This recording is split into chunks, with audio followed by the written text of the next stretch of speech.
good day po sa lahat. Naninino ko para po i-interpret mo yung aming Zoom meeting ng nakaraan po.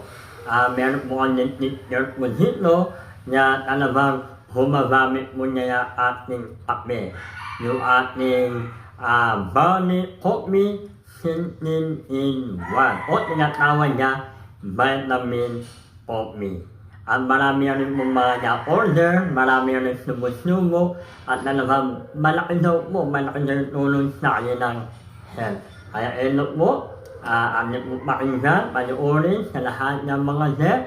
Yan po, tinutulungan ko yung mo kayo, na-interpret niya ako para maunawaan po ninyo, matulungan ko, mas supportahan po ang inyong health livelihood program. Okay po, let's play po.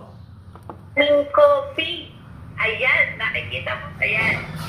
Meron siyang 16-in-1 and with prebiotics. So, ano-ano yon?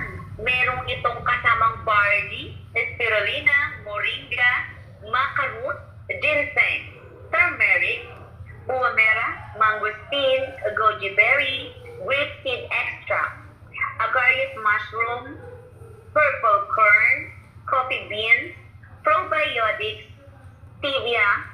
Tingnan nyo naman, saan pa kayo? Itong kape na to, kaya tinawag na vitamin coffee, habang iniinom nyo, hindi ka maatik hindi ka mababangag Habang iniinom nyo, lalo kang na-energize. Sino nakatry na makainom ng kape? Tama ba ang sinasabi ko? Tama. Kaya napakaganda niyan. Bukod doon, aside from Yan po. At talagang napakaganda po yung kape na talagang ramdam niyo po yung lakad na hindi mo kayo napapagod. At ako po yung aking tandemonian mo dyan. Meron po ko asin. Pero kape lang po kaya kape nyo. At talagang nawala niya siya. At maraming salamat sa siyon. At pinakita mo sa akin yung company ng multi-level marketing sa pangunguna po na aming mahal na chairman, Brent Rockman, maraming salamat sa kanyang puso, sa kanyang vision at mission na marami po mga matulungan ng mga tao. Dahil ako po ay nasa deaf community, ang gusto ko po na ipaabot, tulungan ang mga deaf na maging open po sila.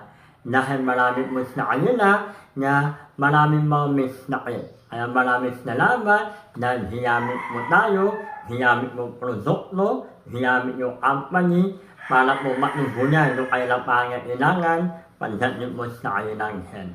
Maraming salamat po at message lamang po kayo sa akin kung huwag nyo mong ma-try na produkto mo ng food supplement. Maraming salamat and God bless you po. Bye!